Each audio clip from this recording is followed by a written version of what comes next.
दोस्तों, पूरी दुनिया में आजकल कुछ इस प्रकार के आर्टिकल छप रहे हैं जिसमें ये पूछा जा रहा है कि बांग्लादेश आखिरकार कब तक बैंकरप्ट होगा, यानी कि कब तक दिवालिया घोषित होगा। क्योंकि ये बात तो लगभग सभी लोग मानकर चल रहे हैं कि बांग्लादेश दिवालिया होगा ही होगा। बस अब सवाल ये है कि आखिरकार बांग्लादेश दिवालिया कब तक होगा। चर्चा इसी बात पर चल रही है और इसके पीछे का कारण भी है। कारण क्या है वो तो मैं आपको बताऊंगा ही, लेकिन उससे पहले आप सभी लोगों से विनम्र निवेदन है कि जिन लोगों ने अभी तक इस चैनल को सब्सक्राइब नहीं किया है वो इस चैनल को सब्सक्राइब करें और वीडियो को लाइक और कमेंट करना ना भूलें। आइए अब हम वीडियो में आते हैं और आप वीडियो अंत तक देखिए। दोस्तों, आज के टाइम पर बांग्लादेश का खजाना इतिहास के सबसे निचले स्तर पर है। इनके पास करीबन विदेशी मुद्रा भंडार है वो $20 बिलियन का बचा है, यानी कि कुल मिलाकर ये पाकिस्तान वाले लेवल पर जा चुके हैं। और इतना ही नहीं, रिपोर्ट्स तो ये भी बता रही हैं कि ये बहुत ही जल्दी $15 बिलियन से भी नीचे चला जाएगा, जो कि बहुत ही ज्यादा क्रिटिकल लेवल है बांग्लादेश जैसे देशों के लिए। क्योंकि एक हेवीली इंडिपेंडेंट एक्सपोर्ट देश है, मतलब कि ये लगभग अपना हर सामान पूरी दुनिया से खरीदते हैं, फिर चाहे वो पेट्रोल डीजल हो वो ये दुनिया से खरीदते हैं। जो इनके पास ज्यादातर खाने पीने की चीजें आती हैं वो भी ये पूरी दुनिया से खरीदते हैं। रोजमर्रा का सामान हो या फिर बिजली हो गई,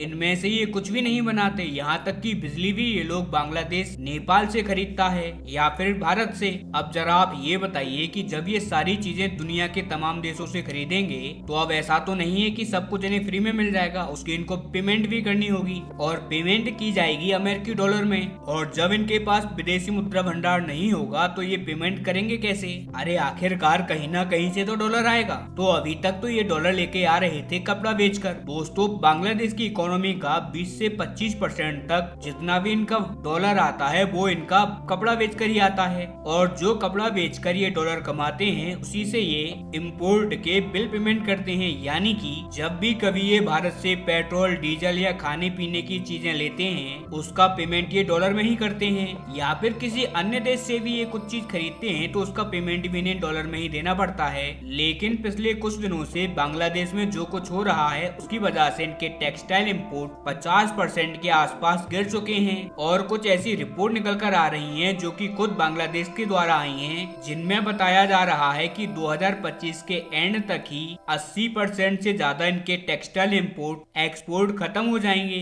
और उसके पीछे इनका कारण ये है कि जो पहले प्रदर्शन हो चुके हैं और उसके बाद जो इन्होंने भारत से पंगा लिया है, वो दरअसल भारत से जो इन्होंने पंगा लिया है उसकी वजह से इनका जो बिजली का बिल है वो पेमेंट नहीं हो पा रहा है। क्योंकि इससे पहले जब इन्होंने भारत से पंगा नहीं लिया था तब ये क्या करते थे कि जब भी कभी ये बिजली का अपना बिल नहीं दे पाते थे तो भारत क्या करता था, इनसे कहता था कि चलो कोई बात नहीं, हम आपको थोड़ा सा लोन दे देते हैं, यानी कि थोड़ा बहुत क्रेडिट दे देते थे, जिससे कि इनका काम निकल जाता था। लेकिन अब जब इन्होंने भारत से पंगा ले लिया है तो भारत ने साफ हाथ खड़े कर दिए और इनसे साफ साफ कड़े शब्दों में कह दिया कि पहले आप अपने पुराने बिल चुकता कर दो, इसके बाद ही हम आपको बिजली प्रोवाइड करवाएंगे। जिसके बाद से इन्होंने बड़े ऐंठ में आकर कहा कि नहीं, हम आपकी बिजली का बिल नहीं देंगे।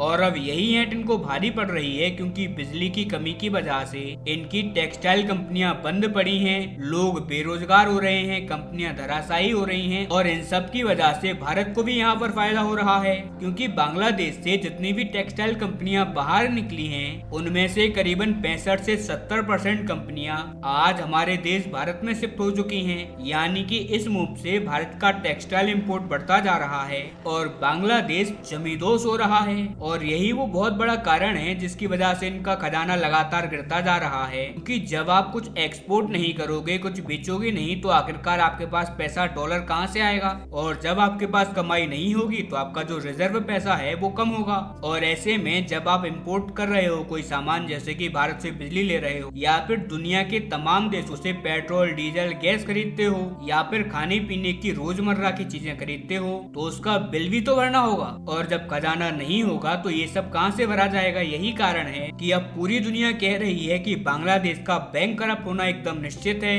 लेकिन अब यहाँ पर देखने वाली बात ये है कि आखिरकार बांग्लादेश इसको कहाँ तक टालता है, क्योंकि यहाँ पर बात आ गई है मात्र टालने पर। और इसीलिए बहुत सारे एनालिस्टों का कहना है कि जो बांग्लादेश अब से कुछ टाइम पहले तक पाकिस्तान से कई ज्यादा आगे था, पाकिस्तान को हर मुद्दे पर पछाड़ रहा था, फिर चाहे वो एक्सपोर्ट हो, इकोनॉमी हो, जीडीपी हो, लगभग हर मामले में बांग्लादेश पाकिस्तान से बहुत आगे था। लेकिन अब बांग्लादेश भी पाकिस्तान के पग चिन्हों पर चलने लगा है। अब आने वाले टाइम बैंक में और कुछ नहीं होगा। ये लोग अपनी अर्थव्यवस्था, अपनी बैंक करप्सी को बचाने के लिए IMF के सामने गिड़गिड़ाएंगे और IMF इस देश की ऐसी बैंड बजा कर रख देगा कि यहाँ के लोग दाने दाने को तड़पेंगे। और यही कारण है कि अब भारत को भी सावधान सतर्क हो जाना चाहिए, क्योंकि जब कभी भी बांग्लादेश में संकट आया है, बांग्लादेश के लोग अवैध रूप से भारत में घुसे हैं और इसीलिए अभी हमें टाइम है, हमें अभी से अपनी सावधानी सतर्कता बरतनी होगी। हमारे जो बांग्लादेश के बॉर्डर है उन्हें ऐसे ही सील करना होगा जैसे कि हमने पाकिस्तान की बॉर्डर को कर रखा है, लेकिन ये करना थोड़ा सा मुश्किल है और वो इसी वजह से क्योंकि भारत और बांग्लादेश की बॉर्डर अमूमन शिफ्ट होती रहती है। जब बारिश का मौसम आता है तो दोनों देश की जो जमीन है